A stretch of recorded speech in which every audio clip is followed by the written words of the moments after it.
What is going on, everyone? Happy Wednesday. Welcome in to GC Live at the Buzzer with your host, Jack Veltri from Gamecock Central. Appreciate you guys hopping on and joining me today. Yeah, so this is our new show here. Well, I say new, but we've done basketball shows before, except this one's just under a new name. So GC Live at the Buzzer is kind of what I decided on every week, once a week. I haven't really figured out a solidified time and day yet, but we're going to be talking about Gamecock basketball. On this episode, we're going to be talking about men's basketball because Media Day was on Monday. We got a lot to talk about from that standpoint. But throughout the season, we will obviously also be talking about the women's team because they are, as we all know, the best team in the country. So got a lot to talk about on that end, but we'll save that for another episode. Probably next week when we dive into the season previews for both teams. But appreciate you guys hopping on. We got a lot to talk about. South Carolina's team media day was on Monday at Colonial Life Arena. Got to talk to all 14 players from the team, and we had to talk to the assistant coaches, Carrie Rich. Didn't get to talk to Lamont Paris, unfortunately, but it is what it is. But we got to talk to everyone else, which was really cool. So we'll share some highlights from that, some of our thoughts. George Bagwell is going to be joining me here in just a second. He's one of our interns over at Gamecock Central. But before we get rolling, I want to talk to you guys about the sponsor right above me, like every episode of GC Live, Clint Hammond of CMG Home Loans. If you are currently living in an apartment, but you're looking to maybe take the next step and purchase a home, or you're just looking to buy a home in general, Clint Hammond is your guy to get in contact with. He is a lifelong Gamecock fan, a longtime supporter of Gamecock Central, and the usual main sponsor of all of our Gamecock Central Live programs. And he has been in the mortgage industry for more than 20 years. So if you need any help figuring out the first steps of how to buy a home, need help with your mortgage, give Clint a call, 803-422-6797. The NMLS number for him is 71597. Or you can go to ClintHammond.com for further details. So thank you, Clint, for being a longtime sponsor of Gamecock Central Live shows. And so without further ado, we're going to get into what we thought of what we heard from the players and staff at Media Day on Monday. It was Monday afternoon. We were talking to the players and stuff, and it was pretty good, I thought. You know, we got to hear a lot of what this team might look like this season. Again, the season's literally right around the corner, literally next Wednesday. 1 week from today, the team will be playing in an exhibition game against the College of Worcester. Hope I'm pronouncing that right. That is Lamont Paris's alma mater. So that's going to be really cool. And so to help me break down what we thought from Media Day, what we heard and all that, one of our interns over at Gamecock Central, George Bagwell, who was there with me on Monday. George, what's going on, man? How's it going, Jack? I'm doing good. Thank you for joining me today. Appreciate it. So without further ado, let's get into what we thought from Monday. I thought it was good to hear from all these guys. Again, we haven't really heard from any of them really probably since summertime, if I had to guess. And George, I think this was probably your first time talking to a lot of these guys. Just give me your initial thoughts of how you thought the day went and stuff, and what were some of the key takeaways you had from some of the guys you talked to? For sure. I feel like there was definitely a positive vibe with the team. Obviously, no offense to the Frank Martin era, but just watching practice, just how loose they were, how comfortable they were with each other. I saw Jordan Butler throwing lobs to Nick Pringle. Like, this team looks connected. They've got the chemistry. It reminds me a lot of last year's team, even without Tiku, even without Michi. Yeah, definitely. And I'm glad you brought those guys up because, look, those are focal points of last year's team. Obviously, Talon Cooper was the floor general of the team at point guard. And, look, he was really, really the heart and soul of the team from a leadership standpoint. But you lose him, you lose Michi Johnson, and you lose BJ Mack. So that's three starters right there that we're talking about. And all of them were key players on this team last year, especially being the veteran guys on the team. And so I think that's probably the biggest thing is that this season they have the talent, as we know.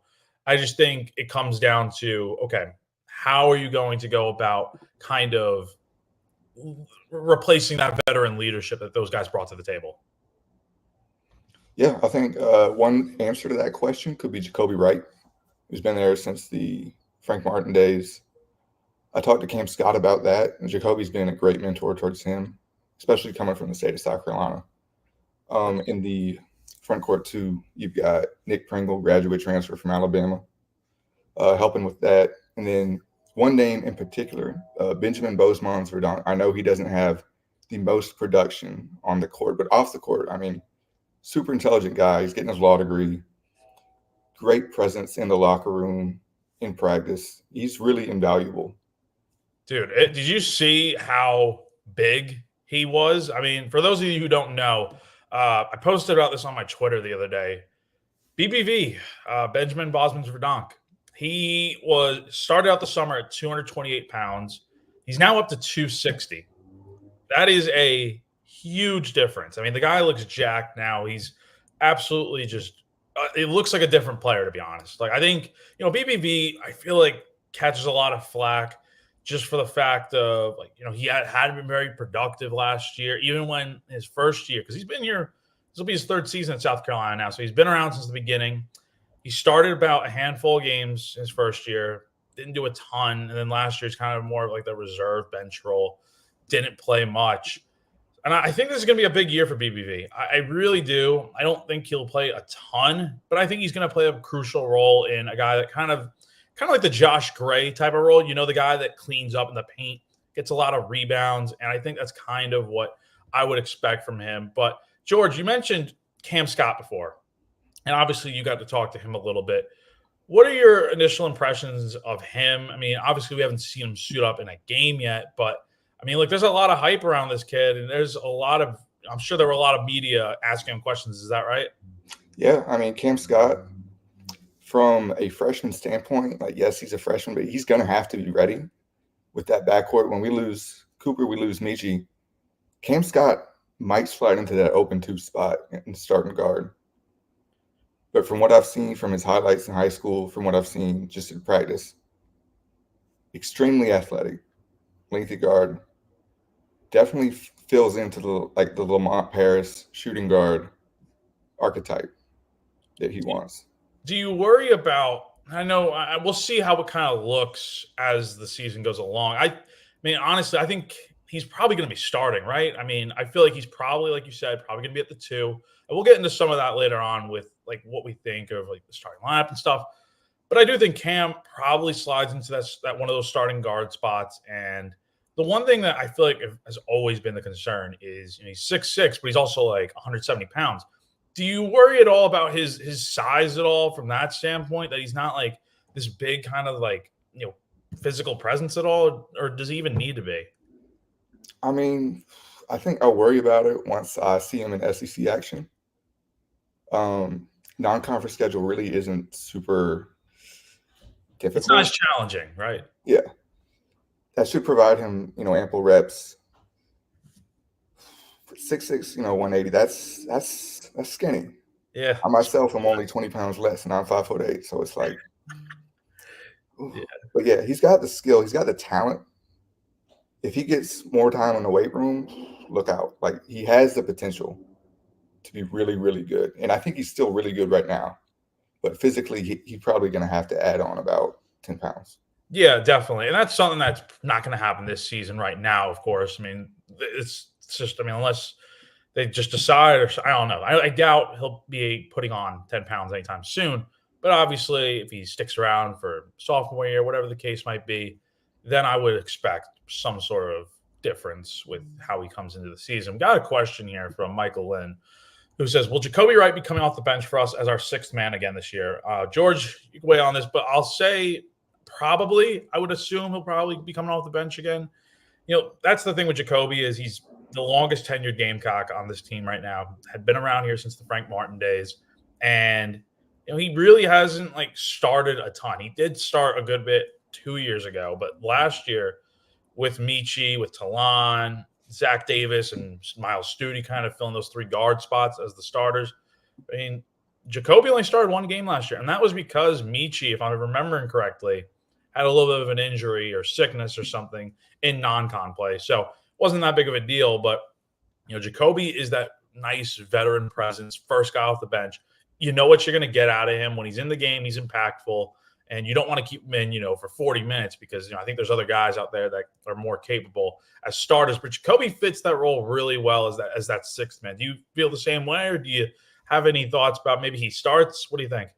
Absolutely. I think You got Jamari at the 1, filling in T-Coop's spot. I think Cam Scott takes the 2, and Jacoby, the 6-man, Miles at the 7.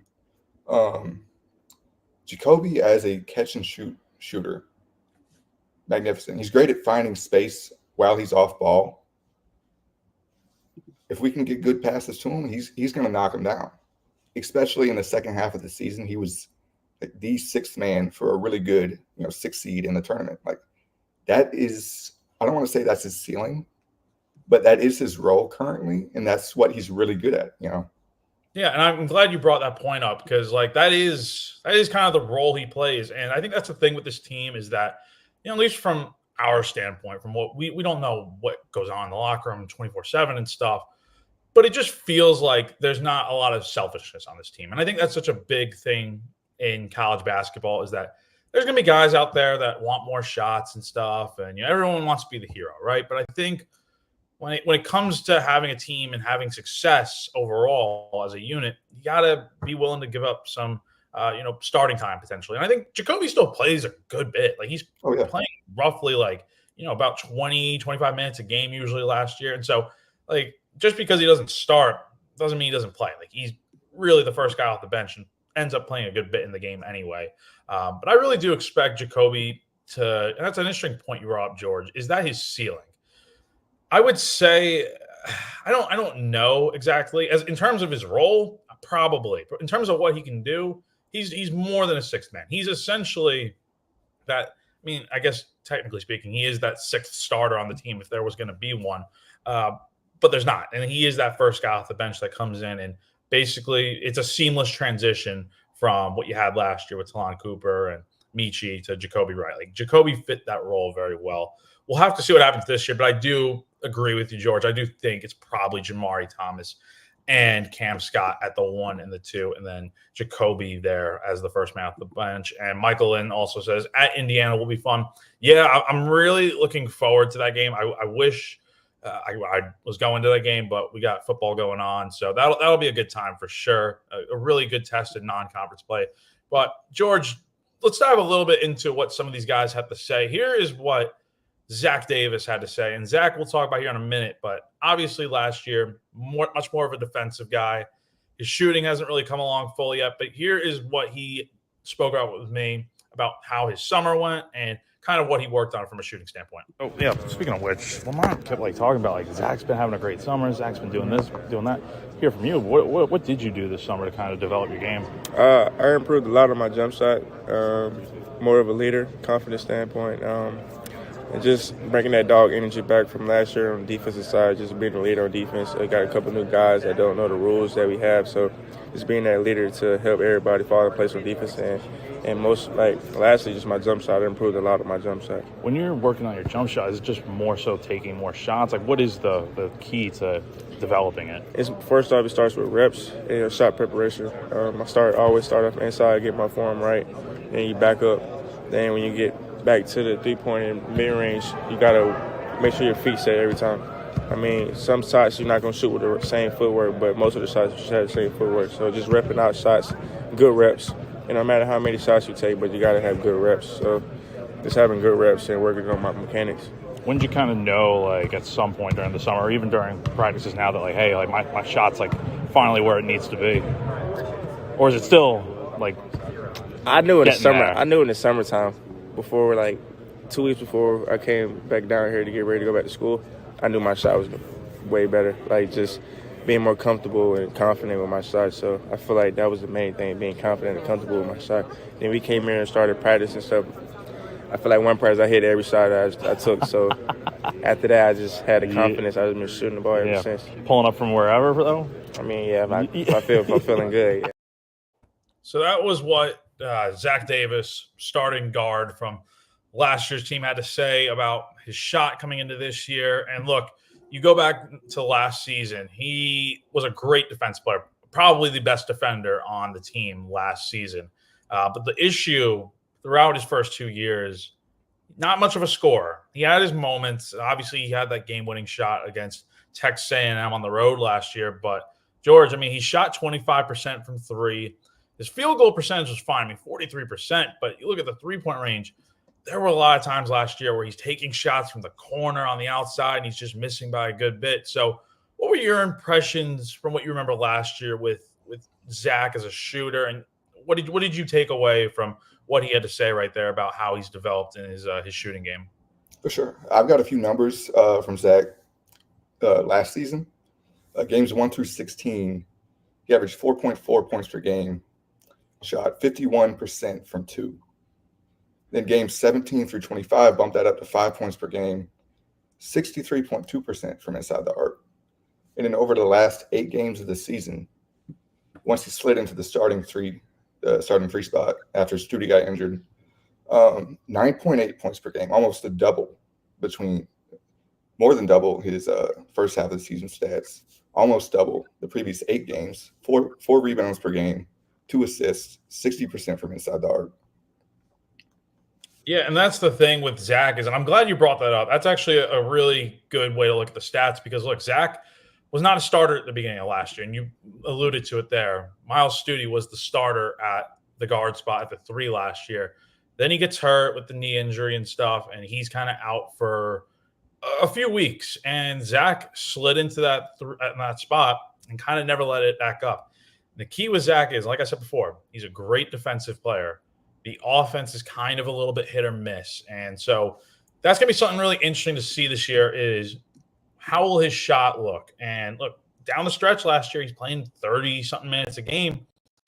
He's putting up double digits more times than not. And so there's going to be stretches where he's going to take some shots and he's going to make them, but there's also going to be games where he doesn't take a lot of shots and misses. So I'm interested to see how that kind of translates over to this year. He was saying to me that he kind of expects teams to not really prepare for, expects teams to defend him from a shooting standpoint. They'd probably look at the tape last year and see he didn't take a ton of shots. He missed a ton when he was open.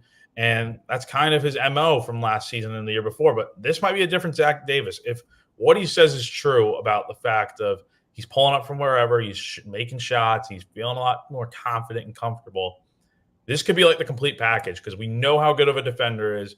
We know what he can do from that standpoint and rebounding and all that. It's just, can he put it together on offense? And if he does, that's a real, I guess, kind of like in baseball, like a 5-tool type of player. Absolutely, yeah.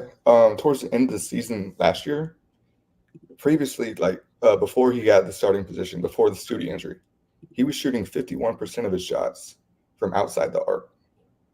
After the injury, he shot only 31% of his shots from outside the arc, correlating with the jump in points per game with the jumps in production.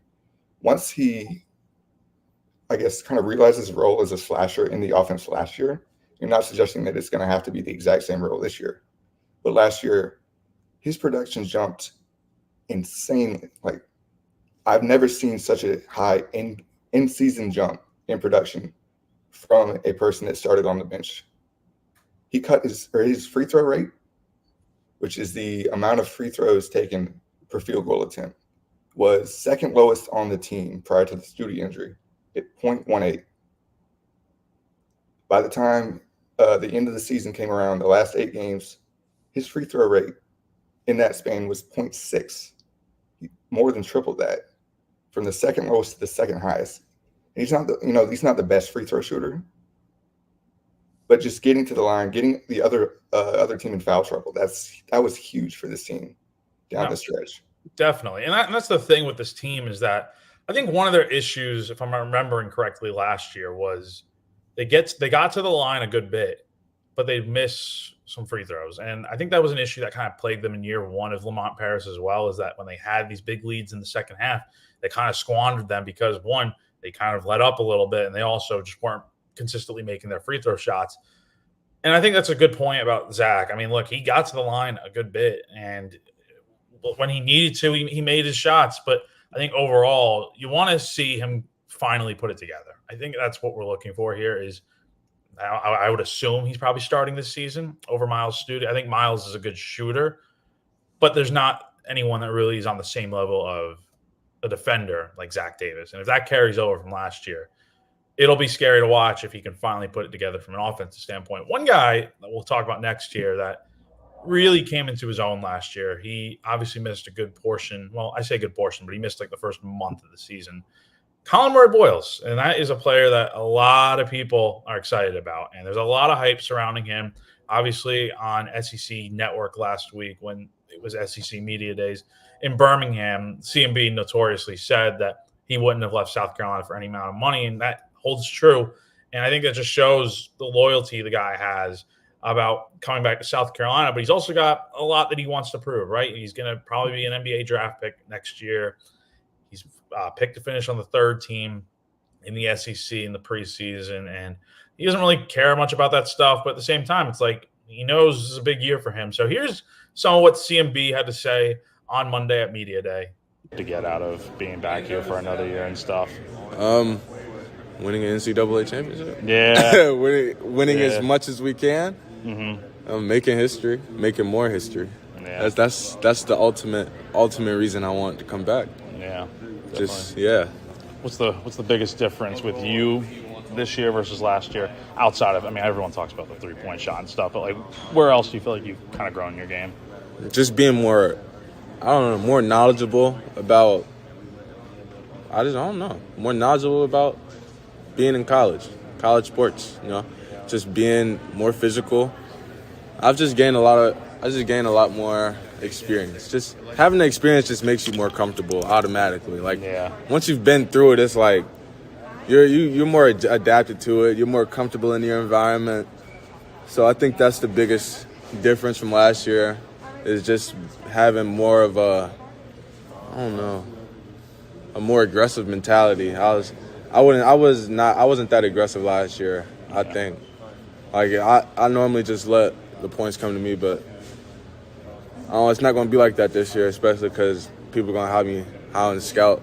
So just being more aggressive and knowing that I can dominate when I want and when I put my mind to it and stuff like that. Yeah, you talk about people like especially other teams, like when they're scouting out South Carolina, they're going to be like, oh, there's Colin Murray-Boyles, like really good player and stuff. You kind of like welcome that challenge of like them putting more on you and stuff, like double team maybe and all that? I love a double team. I love last year I got a lot of kickouts to the weak side corner. I love a double team. I'm gonna trust my teammate, knock that 3 down every time. Trust. Yeah. I really do like those. I'll take those on head first for sure. And that is what Colin Murray-Boyles had to say to me at South Carolina's Media Day on Monday. And George, with CMB, we know he's the big name coming back from last year. How important do you feel like it is really with him coming back? I mean, what does that say about him wanting to come back and not leaving, going to another school and stuff? I think it says wonders about Lamont Paris's ability to connect with his players. I think it says something about CMB's loyalty, I think, to the program. This is a dude that I don't see getting out of the lottery. I think he's the top 15 pick in this next year's NBA draft. And his decision to come back when he could have been getting, hundreds of thousands of dollars more, probably from another program. I don't want to hearsay or nothing like that. But when you look at other players of his skill level in the transfer portal and the amount of money that they reportedly received, and his decision to come back speaks levels on both him and Lamont Paris connection.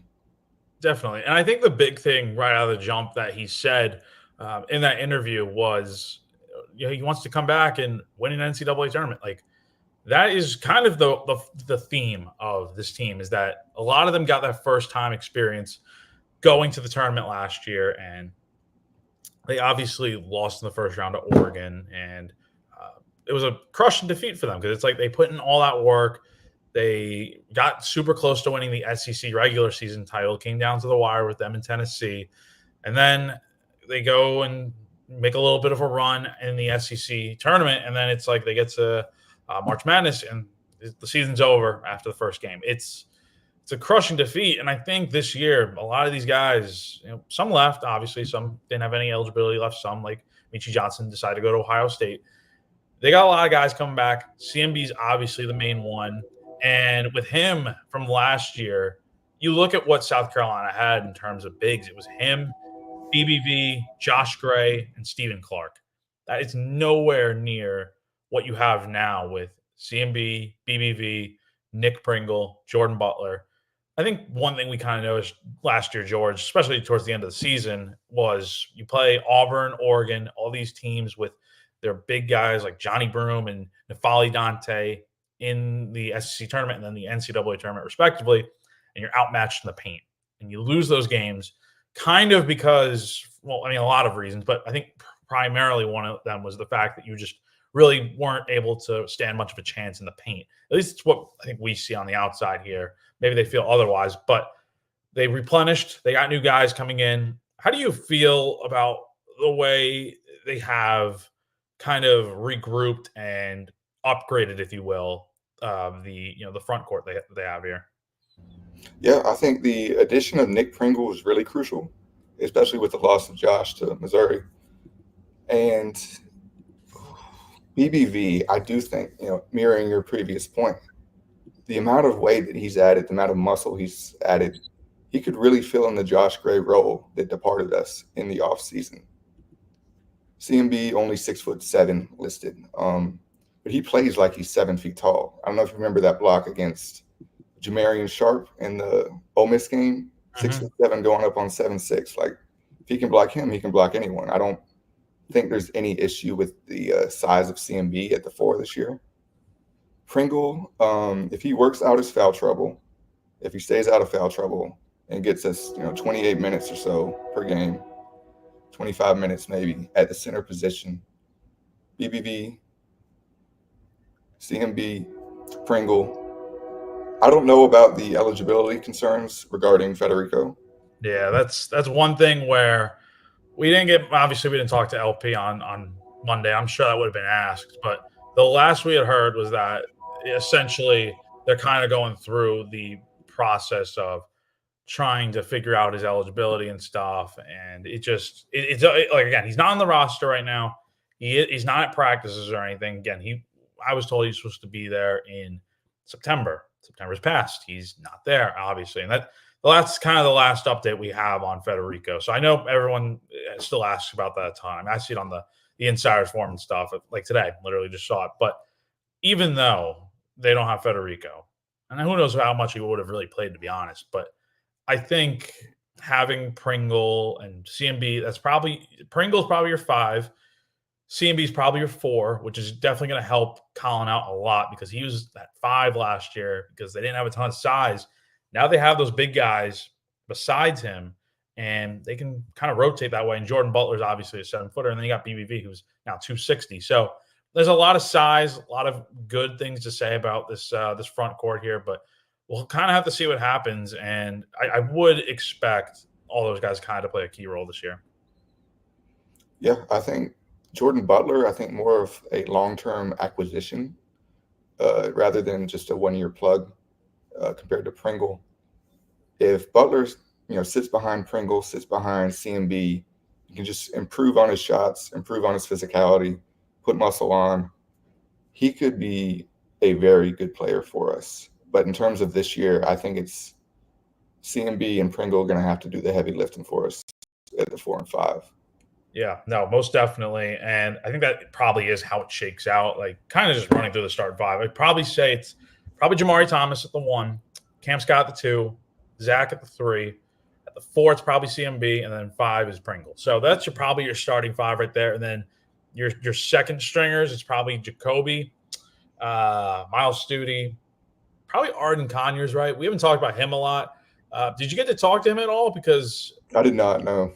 Okay, well, I got to talk to him a little bit. I don't have any video clips here to share, but Arden, I feel like, is kind of – I think he's going to be an underrated piece of this team this year, right? He redshirted last year, didn't play. He got that year under his belt to kind of, like, make sure, like, this is what he wanted to do, being at South Carolina and stuff and being in the SEC. And ultimately it is because he's back now for this year. I think he's going to play a huge role this year. You also have Jordan Butler and then BBV to round out your second trio of your backup 5. And then you have guys like Morris Ugasuk and Austin Hero kind of off your bench, along with the 2 walk-ons joining the team. And Lance Piper and Weston Cogshell. So I do feel like South Carolina's got a good overall roster. I think I don't think they're going to be playing 10 guys consistently, but I do feel like the rotation is there if Lamont Paris kind of wants it. Do you agree? Oh, absolutely. I think the depth in terms of last year to this year, I've heard some people saying, starting five, great, depth, not so much. I would argue that our depth is comparable, if not better than last year. I think Arden Conyers, getting him on the court, I think he's going to really surprise some people this year. He's a talent.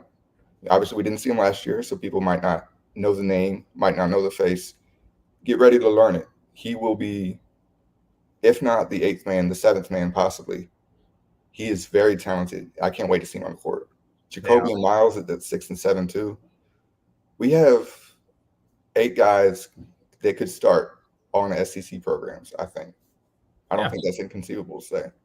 Yeah, most definitely. I think that's the nice thing about this team is that they really, seriously, you look at their second group of 5, I think those are guys that probably could start for any team right now. And that is the nice thing is that it's not just you have your best 5 as the starters and then your bench kind of stinks. Like, I think it's an overall well-rounded team. And kind of at the head of all that is Lamont Paris, head coach back for his 3rd year at South Carolina. Year 1 didn't go great, but I don't think anyone really had expectations. Not a ton of expectations last year, but him and this team blew through them, being picked last in the SEC preseason poll in year 2. And they won 26 games last year, got to the NCAA tournament, like we said.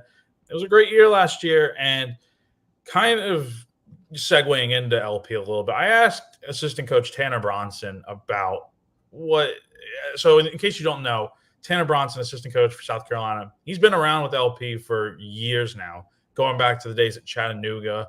And so he's the longest tenured assistant coach to be with Lamont throughout this whole run here at South Carolina, even going back to Chattanooga. We got about a few minutes here of video. Here's what Tanner Bronson had to say about his relationship with LP and kind of what he sees learning from him. With LP for years now, huh? Yes. So how did that kind of start off? Like, well, the coaching profession, everybody kind of gets close, but having played at Wisconsin, we've had a lot of connections. Coach Gard, who's over there now, the head coach, he was an assistant when I played. He was an assistant with Coach Paris at the time. Yeah. Best man at my wedding is Joe Krabenoff is on staff there. They were all assistants together. So we got to know each other throughout the years. And then when he got the job at Chattanooga, he was looking for some continuity from that part. And so we got to talking, and then that's how I ended up with him at Chat. Yeah. So what has it been like working with him after all these years? And kind of when you came over with him to Carolina, was it just like an immediate like, hey, you want to come? Or how did it kind of go? Yeah, I think what happens is you end up getting some things that you feel comfortable with, right? Like some of the teaching points, what we're looking for in recruiting and things like that. And so when you have that continuity, which we've had, most of our guys have been together for quite a while, it allows you to kind of move faster on certain things, and things move a little bit smoother than maybe they wouldn't if you've got a whole new staff and you're trying to get all the different personalities and everything together. So I think that was, really helpful. I think, I understand what Coach's vision is and how I can help him implement that vision. And so, having been with him for 5 years at Chattanooga, knowing what we're looking to do when we got here. And so I think that's been a big help, just kind of keeping the continuity of the staff. What's like the biggest lesson you've learned from being under Lamont for so long now? I think it's stay true to what you know and who you are. I think the biggest thing is, Coach knows what he likes in a player, whether it be recruiting. He knows what wins basketball games. He knows a lot of the little things it takes, and he's unwavering. He's not going to compromise those things, right? And so I think that's something that I think is, he's very, very good at. He's very convicted in himself, and that's I think why we've been able to have some success last year, and hopefully we continue this year. You have a good Lamont story? Oh man! After all these years, I don't know. I'd have to think about that one. Yeah, I'd have to think about that one. Yeah, just with this being year 3 with him on staff, just how do you feel like the job he's done? What do you feel like has been the key for his success so far? Yeah, I think, like what I said before, I think he knows the type of player, the type of system, what can work, and also what to stay away from. I mean, there's a lot of guys, for instance, when you go recruiting, there's a lot of talented players out there. Yeah. But they might not fit what we're trying to do. Yeah. We may not be able to create the spacing on the floor that we want. And so I think that's who he is. He is so convicted in his approach to it. I think that makes him extreme. So that was what assistant coach Tanner Bronson had to say about his relationship with Lamont Paris and kind of what he has learned from being under LP for so many years now.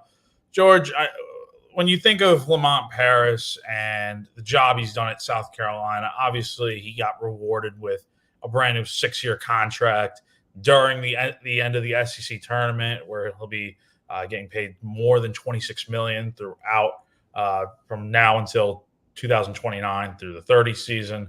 Just what has stood out to you about the way he's been able to do the job successfully at South Carolina so far? Lamont Paris is, in one word, unrelenting. I don't think you could make an argument that anyone else could have done better in the first 2 years of this program than what he's done now. First year, brought in G.G. Jackson. I don't really know what we would have done without him, but coming into the second year, picked to finish last in the conference, finished the year 25-9. I mean, that's incredible. He brought in players that fit directly into the Lamont Paris work blueprint. Knew exactly who to pick from the transfer portal, knew exactly who to recruit, and you saw it work out to perfection on the court. On the court, I have never seen, at least in person, a better X and O's in-game coach than Lamont Paris.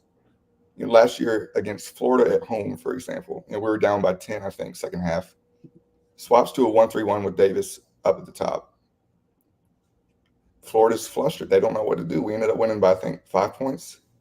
It is so refreshing to see a coach just absolutely be able to completely flip a game with his head.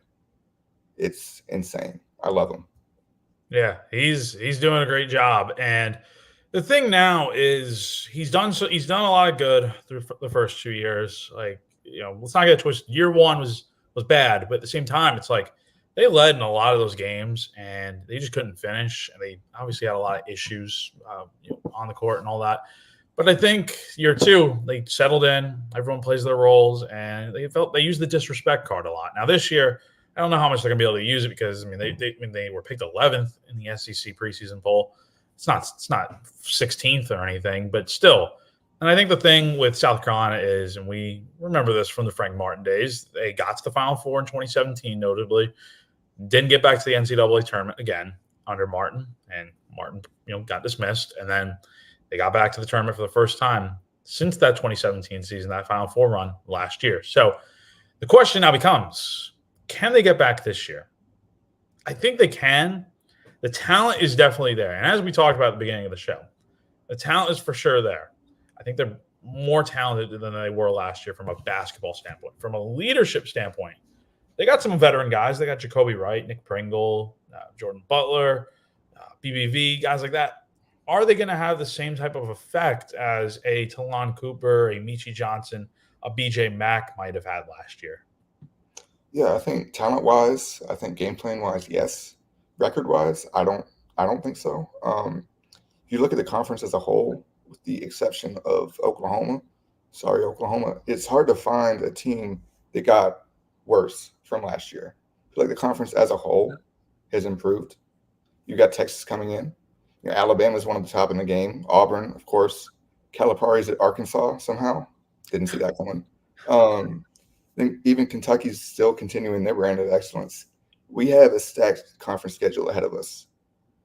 But, yeah, in terms of players and their roles, in terms of the talent we have on the roster, we might be, 22-12 instead of 25-9. But I think on court, our product will be better, if that makes sense. No, it definitely makes sense. And again, I think it's hard to assume South Carolina is going to get back to 26 wins again. Like that, the things they did last year, at least to me, I think a lot of people, they just everything kind of went right for them. They got off to the good start in non-conference play. A lot of people slowly started to take them a little bit more serious. It was this feel-good story when they won the Arizona Invitational or whatever against Grand Canyon. Then they come close to beating Clemson. They get some big wins in non-con play, but the schedule really wasn't that tough. Then they go out there and start stacking up wins in SEC play, and then, of course, it leads to what we saw at the end of the year with making the NCAA tournament. So I think they're going to get back to the tournament this year. 26 wins is a really tough number to get to, and keep in mind, they did that before the NCAA tournament. So that includes just the SEC tournament and regular season play. So getting to that point can be tough, but I do think, obviously, it depends on what other teams do. There's 68 teams that make the NCAA tournament now. You got to probably have somewhere between probably 21, 22, maybe 23 wins. You'll be probably a few wins short of 26, but I think that might be enough depending on how you do. And again, non-conference play is going to be good this year. You go to Indiana. That's a ranked team right now. You beat them at Assembly Hall. I think that is a really marquee type of win to have on the schedule. Clemson at home every year. So that is a team that went to the Elite Eight last year. That's another great opponent on the schedule. And then you're going to get, Xavier and another team, probably Virginia Tech or Michigan, one of those teams out in the Fort Myers tournament during the week of Thanksgiving, leading up to the Clemson football game. So there's a lot to like with this schedule. SEC play is going to be a gauntlet as usual, but I feel like South Carolina gets to that somewhere between 20 to 24 win mark. And I think you're feeling really good about where you're at heading into Selection Sunday and stuff. And that's ways away, but I do feel like they're in a good spot for this upcoming season. George, before I get you out of here, what do you have any final thoughts, anything that stood out about what the players had to say, the coaches had to say to you on Monday? I feel like Zach Davis might be the most important player on this team from a just all-around standpoint.